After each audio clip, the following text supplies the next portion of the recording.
बोकारो में धनबाद के भाजपा सांसद जुलू महतो जिला प्रशासन, पुलिस प्रशासन और सरकार पर जमकर बरसे और कहा कि जानबूझकर भाजपा के लोगों को टारगेट किया जा रहा है और पूजा जैसे धार्मिक अनुष्ठान के लिए अनुमति नहीं दी जा रही है। उन्होंने पिछले दिनों हुए शंकर रवानी हत्याकांड के बाद आरोपियों को कि घर से प्रतिबंधित हथियार AK-47 जैसे हथियार मिलने के मामले को लेकर इसकी जांच NIA और CBI से कराने की बात कह डाली। उन्होंने कहा कि इसको लेकर वो चुप नहीं बैठेंगे और इसकी जांच देश की शीर्ष जांच एजेंसियों से हो और दूध का दूध पानी का पानी हो, इसके लिए वे आगे केंद्र सरकार को लिखेंगे। उन्होंने कहा कि ये कोई छोटी घटना नहीं है और इसके पीछे कौन कौन से लोग हैं शामिल, उसका पर्दाफाश होना चाहिए। उन्होंने पूर्व मुख्यमंत्री चंपई सोरेन के सवाल पर कहा कि मैया योजना झारखंड के पूर्व मुख्यमंत्री चंपई सोरेन की देन है।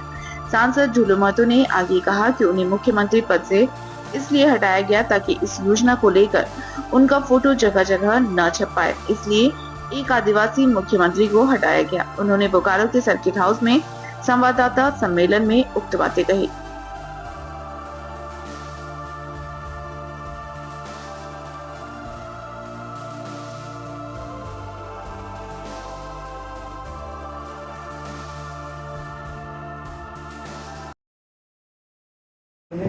दो लोगों की पैरवी की है तो दोनों का कार्य करते हैं, तो आप केवल ऐसे ही लोगों की पैरवी कर क्यों? नाम बताइए। हमारे पास देखिए, सुनिए, एक नेता के पास और मंदिर में हर धर्म जगह में कौन जाता उसका पता नहीं रहता, उसका सिर्फ काम रहता है वो किस प्रकार से आया है, या आपको मदद करना है। अब हमारा काम है कि प्रशासन को बोलना कि भैया ये व्यक्ति आया है, इसका ये काम है, आप इसको देखिए क्या मैटर है। आप अगर वो व्यक्ति जा रहा है तो उसका पुलिस के पास रिकॉर्ड रहता है, ना कि किसी नेता के पास रिकॉर्ड रहता है। अगर जो व्यक्ति क्रिमिनल है तो उसको जेल भेजना चाहिए, जो अपराधी है उसको सजा देना चाहिए, वो सजा कानून देगा, उसको जेल भेजना चाहिए। वो कौन गलत है कौन सही है कोई नेता नहीं, वो हम पुलिस के पास भेजे, कोई हम निर्णय नहीं लिए, न कोई हम डिसीजन दिए। हमने तो यही कहा था कि SP साहब ये जा रहा है, ये व्यक्ति पर गोली चला था और हम सांसद बने ही थे, तो हमारा काम तो भी तो है कि हमारे पास कोई आएगा तो हम SP के पास या DC के पास किसी के पास भेजेंगे। अब काम करना तो उसके पास रिकॉर्ड है, उसके पास जब गया बात करने के लिए तो उसको जेल क्यों नहीं भेजा? और इतना बड़ा आपराधिक घटना, इतना बड़ा घटा और इतना बड़ा आराम से मिला, इस पर दोषी नहीं है, हैं? आप एक से एक डायरेक्ट IPS बैठा हुआ है, प्रमोटेड, जिसका कोई आधार नहीं है, जिसका कोई काम करने का तरीका नहीं है, सिर्फ इसलिए बुलाया है, आप भी जानते हैं हम भी जानते हैं, उनके साथ रहने वाले सहयोगी उनका रिश्तेदार है, बस इसलिए बुलाया गया है। ये तो कोई काबिलियत नहीं है, इनमें कोई काबिलियत नहीं की है, काबिलियत के आधार पर ये यहाँ पे पोस्टिंग हुआ है। ये कोई उग्रवाद को नहीं मार के आया है, कोई आतंकवाद को मार के नहीं आया है, ये कोई मेडल इसको नहीं मिला है। देखिए इस पर मत जाइए भैया, बस इतना चाहिए कि हम एक नेता हैं, एक सांसद हैं, हमारे पास कोई दुख यार आ जाएगा, हम उसका छाप नहीं रखा, पुलिस के पास रिकॉर्ड रहता है, क्रिमिनल का रिकॉर्ड पुलिस के पास होता है, पुलिस के पास अगर कोई क्रिमिनल जाता है तो उस पर कार्रवाई करनी चाहिए। मगर यहाँ तो मतलब प्रतिशोध के भावना से काम कर रहा है यहाँ पे बोकारो में, और प्रतिशोध के भावना से काम करना उचित नहीं है। उदाहरण बोल तो दिए कि प्रतिशोध के भावना से काम कर रहा है, वो प्रशासन सुधर जाए, ऐसा न करे, बस ये हम कहने के लिए मालिक नहीं है, मालिक का रोल निभाने का प्रयास न करे, और जो एक जनता का सेवक के रूप में जो काम करना चाहिए उसे करना होगा। अन्यथा जनता जिस प्रकार से और जिला प्रशासन से दुखी है, नाराज है, तो एक सेवक अपना मालिक को नाराज करने का अधिकार नहीं हो सकता है, अधिकार बनता भी नहीं है, होना भी नहीं चाहिए। जनता जनार्दन होता है, वो जब पूर्ण हो जाएंगे, जब वो रोड पर आ जाएंगे तो तब फिर सारा चीज खड़ा का खड़ा रह जाएगा। दूसरी बात है कि मैं सांसद होने के बाद कई बार उस घटना के बाद SP को जो आपके भ्रष्ट SP है, इनके खिलाफ मैंने कई बार फोन किया, कई किस तरह का मामला हमारे सामने आता, मैं जनप्रतिनिधि हूँ, मैं सांसद हूँ, फोन उठाने का काम नहीं किया। क्या सुनता इसके लिए ऊपर भी है, मैं प्रिविलेज लाने जा रहा हूँ, जो भ्रष्ट अफसर है मैं छोड़ने नहीं जा रहा हूँ, और मैं वैसे अफसर जो सिर्फ और सिर्फ यहाँ पे लूटने के लिए या भ्रष्टाचार बढ़ाने के लिए या क्राइम बढ़ाने के लिए जो अगर सोच रखा है तो सावधान हो जाए, कतई हम बर्दाश्त करने नहीं जा रहा। दूसरी बात है कि जिस प्रकार से अभी हम कुछ क्षेत्र घूमने के दौरान अभी देखने को मिला, यहाँ पे लगातार व्यवसायों पर, दुकानदारों पर, बड़े बड़े बिजनेस वुमन पर गोलियां चली, लोगों को गार्ड मिला गया, सरकार से गार्ड दिया गया तो उसको वापस ले लिया गया, उसको सुरक्षा नहीं देने के बजाय उसको वापस ले लिया गया।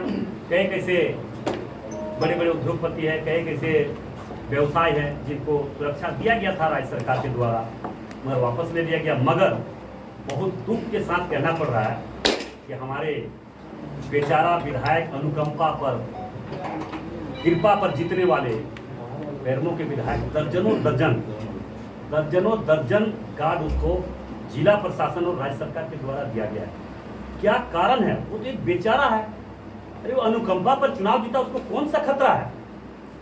जो कई दर्जन गार्ड उनके पास है और इस गार्ड का दुरुपयोग करता है, दुरुपयोग का परिणाम आप देख सकते हैं, समझ सकते हैं कि जो करोड़ों रुपया प्रत्येक मंथ एक बेचारा विधायक पर जो अनुकंपा पर चुनाव जीता है उस पर करोड़ों रुपया मंथ खर्चा कर रहा सरकार। इसका कारण क्या है?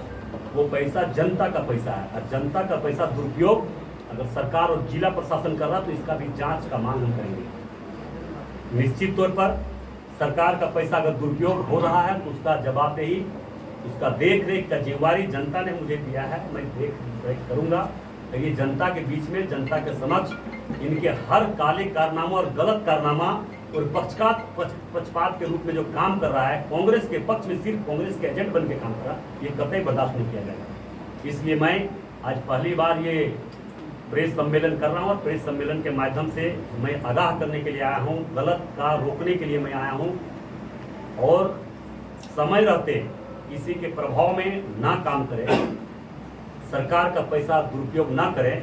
जिस प्रकार से अभी हम बोले कि बेरमो के हमारे अनुकंपा पर जीतने वाले विधायक जो उनके पर करोड़ों रुपया सरकार खर्च कर रही है, राज्य की जनता देख रही है कि बेचारा विधायक जो अनुकंपा पर चुनाव जीता उस पर करोड़ों रुपया, दर्जनों दर्जन, 50 से अधिक फोर्स उसे दिया गया है। किस कारण से?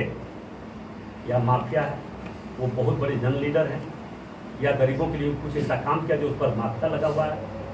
इसलिए इस पर तुरंत अविलंब सरकार संज्ञान में ले और तुरंत जो व्यवसाय, जो दुकानदार जिस पर गोलियां चली, जिस पर बम चले, जिनको सुरक्षा मिलना चाहिए उनको सुरक्षा मिलना चाहिए। इसलिए मैं आज के इस प्रेस वार्ता के माध्यम से मैं जिला प्रशासन और राज्य सरकार से मैं कहना चाहूँगा इस पर तुरंत कार्रवाई करें, अन्यथा इसके खिलाफ जो भी करना पड़े कानून संगत वो मैं करने का काम करूंगा। रोड पर भी उतरना पड़े तो उतरेंगे।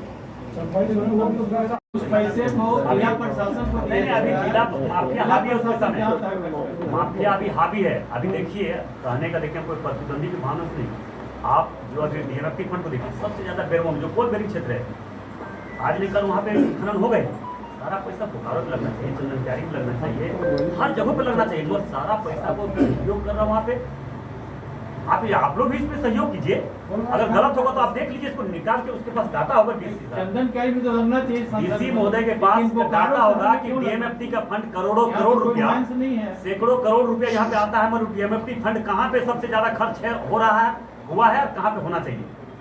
प्रश्न ये है कि डीएमएफटी फंड का उपयोग सबसे ज्यादा कहाँ होना चाहिए, मतलब सबसे ज्यादा खर्च कहाँ पे हो रहा है। दुरुपयोग सिर्फ पैसा का एक अर्थव्यवस्था कमाने के लिए खर्च कर रहा है वहाँ पे कोलबेरी क्षेत्र में, जहाँ पे कोयला सिर्फ कोयला है। भैया हम कोई पब्लिक का विरोधी नहीं, कोई जनता का विरोधी नहीं, मगर जो सच है सच है।